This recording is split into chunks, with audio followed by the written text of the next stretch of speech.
3 nasihat penting bagi kita yang hendak mulai usaha atau yang tengah berusaha.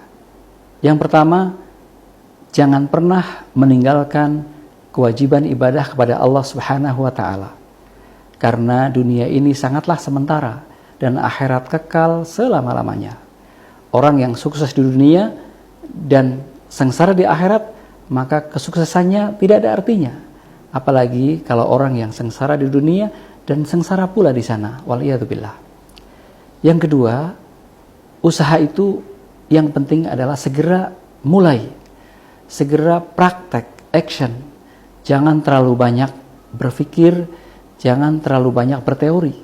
Ya, kita rencanakan sebaik-baiknya, sebisanya, tetapi yang terpenting adalah mulai segera, action. Ya. Masalah gagal, kemudian belum berhasil, belum ideal, maka pelan-pelan bisa kita sempurnakan. Yang ketiga, pilihlah bidang yang kita sukai dan berprospek baik.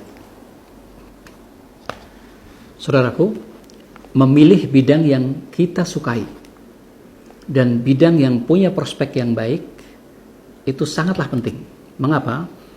Karena kalau kita mengerjakan hal yang tidak kita sukai atau kita sukai tapi prospeknya nggak bagus, maka itu nggak akan maksimal. Ya. Saya punya contoh yang baik. Ada seorang pemuda yang bekerja di apotek, yang menjadi orang gajian dengan gaji yang tentu saja tidak terlalu besar. Maka dia ngerasa bahwa kalau saya begini terus, maka selamanya akan begini terus, tidak ada perubahan. Gitu. Maka akhirnya apa yang dilakukan?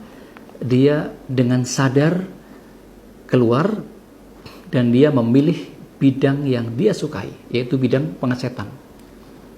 Maka akhirnya dia belajar bagaimana mengecat yang baik. Dia bekerja menjadi kuli cat, dia bertanya kepada orang, dia kemudian mempelajari seluk-beluk pengecatan. Sehingga akhirnya setelah dia kuasai, maka dia mulailah mengecat rumah-rumah orang, ya, bangunan yang kenalannya dengan harga yang murah. Dan ternyata semua orang puas dengan hasil pengecatannya. Maka akhirnya dia melihat berani untuk kemudian mengambil borongan cat, menjadi pemborong. Ya, dan sampai akhirnya dia punya perusahaan kontraktor cat terkemuka berskala nasional di Indonesia. Dan gedung-gedung yang bisa jadi kita lihat di Jakarta dan di kota lain dan dikerjakan olehnya. Dan tentu saja Allah Subhanahu wa taala seiring dengan itu memberikan rezeki yang luar biasa.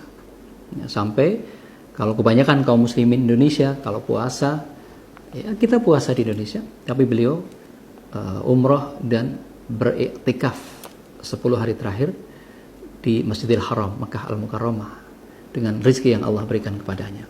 Jadi kesimpulannya yang pertama, jangan pernah tinggalkan kewajiban beribadah kepada Allah Subhanahu wa taala. Salat 5 waktu, puasa Ramadan jangan pernah ditinggalkan.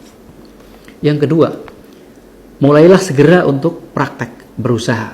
Jangan banyak berpikir, jangan banyak berteori. Apa yang kita bisa, kita lakukan. Bisa jualan ini yang ringan-ringan, kita jualin. Kita berusaha ini, lakukan. Jangan terlalu banyak berpikir, segera mulai.